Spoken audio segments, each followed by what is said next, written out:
Hello everyone, welcome to English Shorthand classes. Class Chandra Volume 1, Exercise 1. Get ready for the dictation. Start. Now, Sir, Honorable Members will recall that the bill was introduced in the House of the People on the 2nd September 1953. It has had a long history and in one form or another it has been before the public since the end of 1949. In the statement of objects and reasons, the various stages through which the bill has passed since 1946 have been summarized, and I need not recapitulate on this occasion the circumstances in which the then government of India took the decision in early 1946 to initiate an inquiry into the reform of our company law.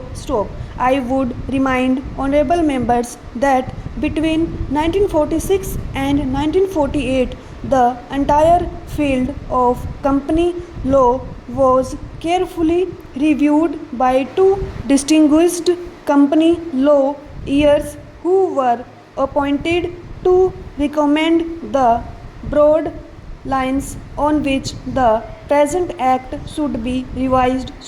Their recommendations were examined in the then Ministry of Commerce, and certain tentative departmental views which emerged were circulated in a comprehensive memorandum to all recognized trade and industrial associations, bar associations, the high courts, and the state governments. That brought us to the end of 1949. Many representations on this memorandum were duly received from chambers of commerce, trade and industrial associations, state governments, and the general public.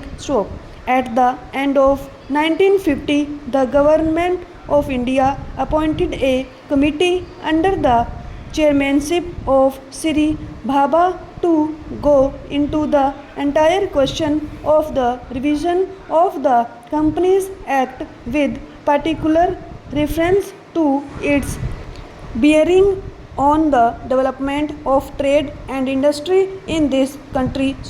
This committee examined a large number of witnesses in many parts of the country and submitted its report in March 1952.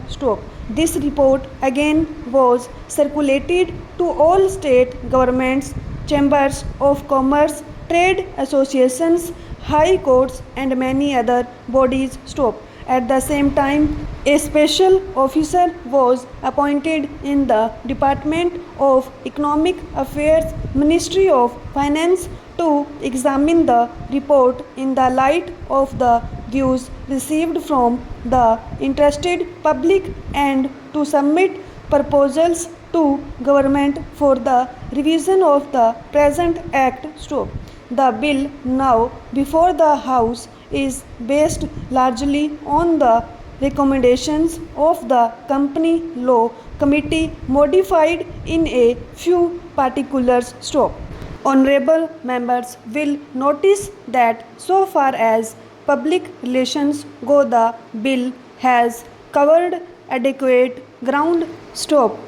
In a measure like the Companies Bill, however, which covers the entire field of the operation of joint stock companies, the limits of consultation and discussion can never be exhausted, and I would like to inform honorable members that although the bill was introduced in Parliament over 7 months ago, our officers have been engaged throughout this period in further studies and informal discussions with the interests concerned, and on occasions I have also participated in such discussions. I have also given some further throughout to some of the issues arising out of the bill, and I propose at the appropriate stage to bring before the select committee any changes in the provisions of the bill which seem to me to be worthy of consideration in the light of this further examination. Stop.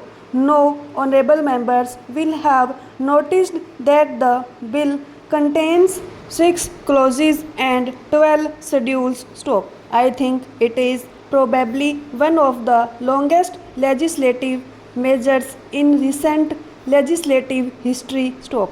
But its size might be regarded as misleading unless I make a few comments. Stop.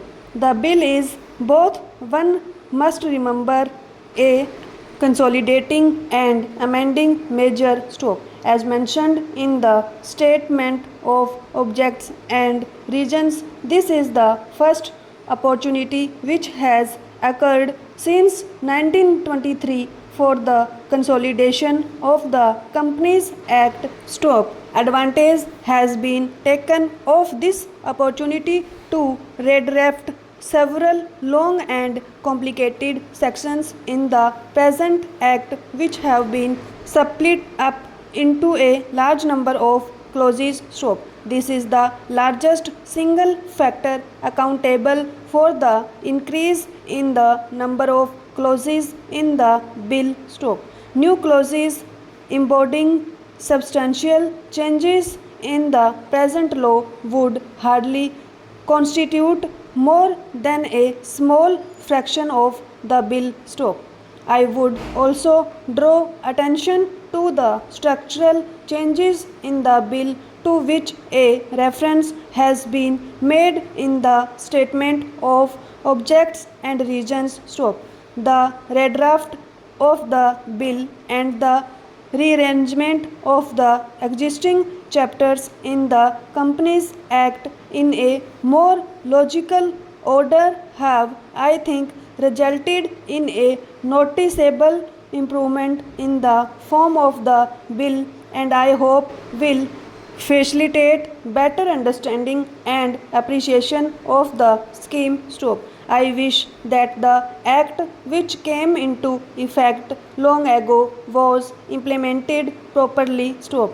I know that the minister here is very earnest in the implementing it, but unfortunately his colleagues at the state level are disappointing him. Stop.